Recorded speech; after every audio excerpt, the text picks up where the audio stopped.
Viola Bennet. Chapter 10. Discovery in Olduvai Gorge. For Viola, meeting Javier turned an ordinary summer into something extraordinary, as if the world had been quietly repainted overnight. Each morning felt like stepping into a dream still warm from sleep. They cycled through coconut groves, the morning light dappling their shoulders. They walked through rainforests after the rain, breathing the clean scent of rain-soaked earth and moss. They surfed on the ocean, chasing waves and laughter until they collapsed on the sand, breathless and sun-drunk. At night, they sat by bonfires, listening to local ancient tales, the firelight casting warm, intimate reflections in each other's eyes. Once, at a coffee plantation, Viola plucked a ripe coffee cherry and chewed it tentatively. "That taste, it's so strange." She laughed. Javier brushed a strand of hair from her cheek, his tone suddenly thoughtful. He watched her, smiling as he said, Kaldi, an Ethiopian herder, discovered coffee after his goats started dancing from the berries. The monks called them demonic and threw them into fire until the scent of roasting beans changed their minds. Sometimes destruction brings the sweetest discovery. Viola wrinkled her nose, tasting the odd sweetness, and said, "That actually makes sense. Have you ever done something completely deconstructed?" Viola asked, curiosity bright in her eyes. Plenty. Like the moment I started talking to you. Viola shot him a playful look. Javier's smile softened into something real. He amended quietly. No, that was my sweetest discovery. She blinked, caught off guard by the sudden sincerity. Once, in art school, we had to paint a perfect still life, the usual academic boredom. The night before it was due, I cut the whole canvas apart and stitched it back together with copper wire. "You destroyed your work, huh?" Rebuilt. I wanted to show that even when perfection falls apart, it can still carry meaning. Viola stared at him, wide-eyed. "That's insane. But kind of amazing. What score did you get for it?" 0. My professor said it might be art, but definitely not the assignment for his course. Javier burst out laughing. Their laughter melted into the night air. What about you? Javier asked, leaning a little closer, curiosity warm and genuine. Viola toyed with a strand of her hair, smiling. "Well, I think I'm being deconstructed and rebuilt just by being with you." But we haven't done anything yet. "No, but for me that's already something crazy." Javier leaned in, his voice a shade lower, a shade warmer. We can be much crazier, mi dulce. You'll see. He murmured with a teasing laugh. Heat rushed through Viola, quick, bright, impossible to hide. The kind of warmth that made her feel both nervous and wildly alive. Javier was like a burning flame. He gave Viola the joy of the present moment and a passion that felt vividly alive. With him, she was no longer an atom bound by rules and order, she was an artistic spark caught in a perfect burst of light. Their relationship felt natural, yet intense, an unexpected gift. Viola's family also quickly grew fond of the Spanish artist, treating him as a member of their African household. One clear weekend, Javier joined the Bennet family for a trip to Olduvai Gorge, one of the world's most famous anthropological sites, known as the cradle of humankind. During the hike, they listened to Marco recount the story of early hominids. The sheer magic of life lies in its continuity, Marco mused, looking out at the starting point of humanity's journey toward the world and the cosmos. As they rested, Viola wandered into a deep recess beneath a massive boulder for shade. Suddenly, her eyes were drawn to some peculiar markings on the stone in the cave. The patterns were deliberate, ancient, symmetrical, pulsing with meaning. Come here. You need to see this. She called, excitement threading her voice. They gathered around the huge rock hidden deep inside the crevice, its surface covered in strange, deliberate carvings. Javier observed them intently. These look like the cuneiform we learned about in art history class. It seems very old. Leo rubbed his chin, thinking hard. Is it alien code? Or maybe an ancient human message board? Viola took out her camera, snapping photos. I desperately want to know what they mean. Javier wrapped an arm around her shoulder. We'll need an archaeological expert for that. Good idea. Viola nodded, taking a few more pictures. She felt an intense curiosity about these mysterious symbols.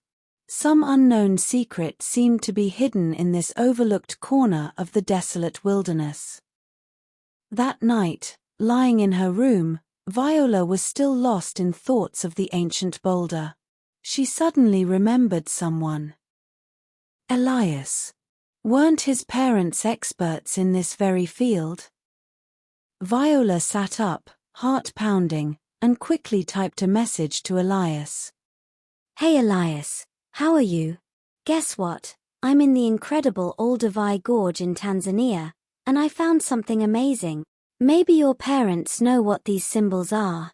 I'm so curious to hear their thoughts. All the best, Viola. She attached the photos of the enigmatic rock. The moment she pressed send, her heart clenched.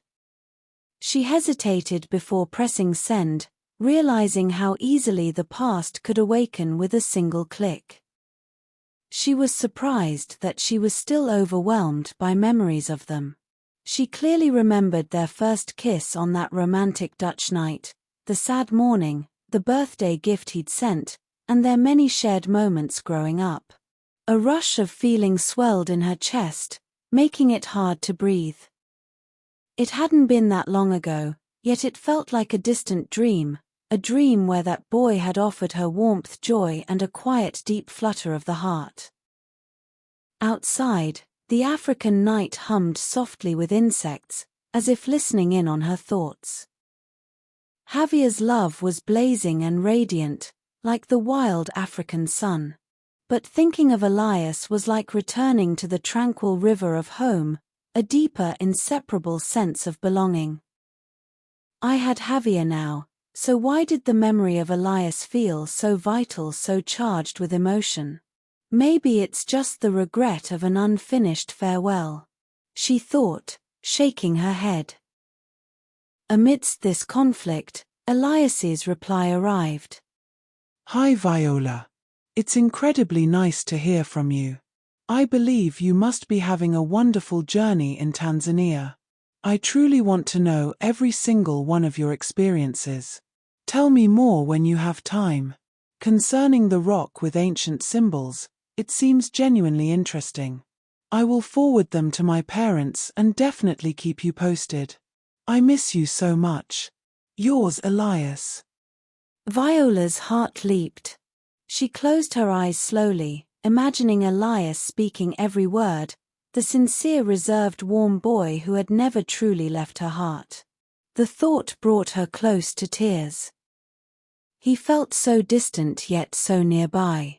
Javier gave her passion and excitement, but Elias was an integral part of her development, providing inner stability and strength. Shaking her head again, she told herself, No, it's over. All over. I have to move on from those feelings. It wasn't love anymore. Or at least, that's what she tried to convince herself. So she replied simply, Thanks, Elias. I'm eagerly looking forward to it. All the best, Viola. The next morning, she awoke to another message from Elias. Good morning, Viola, forwarding my parents' message to you, which might be enlightening. Yours, Elias. My dear Elias. Thanks for the wonderful pictures. These inscriptions may predate Sumerian cuneiform, possibly an early precursor. Ask Viola not to move them. She should mark the site. If there are any similar symbols nearby, document more images if possible. Warm greetings to you all. Susanna. Viola stared at the message, her pulse quickening. Something inside her told her, this was only the beginning. Excitedly, Viola showed the message to everyone over breakfast. Wow, this could actually be of real scientific value. Leo exclaimed. We should go back there today. Absolutely. Javier said, looking at Viola with a supporting smile. Looks like we have to change the hiking route. Marco laughed. Yes. Thank you all. After breakfast, armed with notebooks, cameras, and a renewed sense of adventure, they set off, aiming straight for the mysterious boulder. They were no longer just hiking, they were tracing the footsteps of history. The morning air was crisp as they packed their gear, the golden grass shimmering under the sun. Excitement pulsed through the group. Viola and Javier walked ahead, followed by her parents, Leo, and their guide.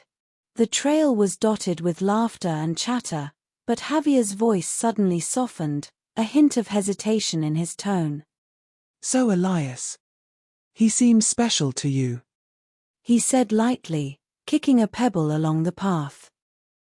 Viola shook her head, forcing a casual shrug. No, he's just an old friend. Javier raised an eyebrow, teasing but gentle. All right, if you don't want to talk about it, that's fine. But hey, look at his message, he clearly has feelings for you, right? Her chest fluttered, and she quickly looked away. He lives in America now, far away. Javier said thoughtfully, pretending indifference as he flicked another pebble. Far away, that's not really a reason to stop something, is it?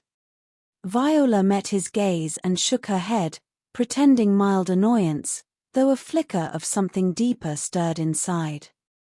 Are you suspicious, or just jealous? She asked, a teasing smile on her lips.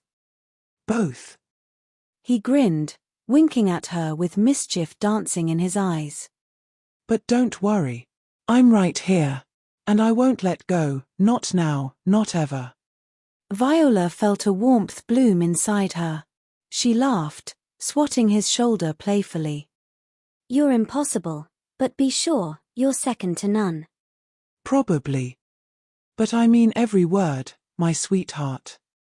Javier chuckled, pulling her just slightly closer with a teasing glint in his eye. Inside, Viola's heart fluttered, caught between excitement and caution. She wanted to reassure him completely, to give herself over to this warmth, but the truth about Elias lingered, tangled. I shouldn't dance on the volcano, she thought, forcing a small, uncertain smile. Shortly, they arrived back at the colossal rock and found the hidden stone. The stone's surface was cool and dusty, etched with faint grooves that caught the light like hidden veins. As they studied the area for further clues, a voice called out, "What are you doing here?" They looked up and saw an elderly man in traditional red cloth, leaning on a wooden staff, his eyes kind and wise. Leo ran up with their guide and learned his name was Baba Jengo, a local Maasai elder. Javier greeted him and said, Baba, we found a rock carved with strange symbols. Baba Jengo approached and looked at the carvings, pondering for a long moment. I saw symbols similar to these when I was a boy, shown to me by my grandfather, he said slowly, while their guide translated. Viola gasped. Really? What do they mean? Baba Jengo smiled and shook his head. No one truly knows their meaning. But the Maasai ancestors have always believed that the stones of the earth record ancient secrets. Some were left by our forebears, others are from the people of the stars. Leo's eyes shone. People of the stars. Aliens. Baba Django only smiled, gently tapping the boulder with his staff. No matter who left them, they remind us that the human story is far more mysterious than we know. Viola nodded thoughtfully. So it's up to us to find the answers. Exploring further, they discovered 3 more boulders of the same material, bearing similar symbols. Strangely, the 4 massive stones had corresponding edges, suggesting they might once have been part of a single, complete rock. Shaken by this discovery, they photographed and recorded every angle. Viola packaged the photos and GPS coordinates and sent them to Elias, realizing how precious this data was. Moments later, she received a reply from Elias. He clearly wanted to chat more. Viola quickly shut off the screen, relieved Javier hadn't noticed. Javier took a small chip from one of the stones. Maybe we can at least get an accurate dating analysis done. Marco mused, it's strange. There are no traces of human habitation nearby. No pottery shards, no bone tools, no fire pits. It's as if this stone simply materialized here. Perhaps the origin of civilization isn't a straight line, but a spiral, one that turns upon itself. Perhaps there is an origin we've never recorded, never understood. Viola quietly wrote this down. On a blank page in her notebook, she scrawled. The origin might not be a cradle, but a cycle. Perhaps we are not the first to dream, to carve, to remember. She looked at the silent, enigmatic stone, feeling as if another hand, from the distant past, had also smoothed its surface in the twilight, etching the whispers of their unforgotten civilization.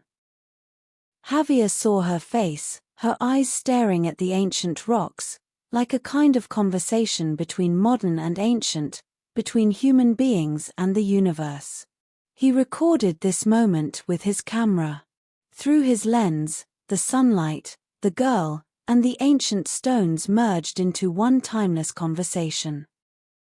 They could never have imagined that years later, a new discovery on Mars would uncover an astonishing truth hidden in the stones they had found, taking the world by surprise.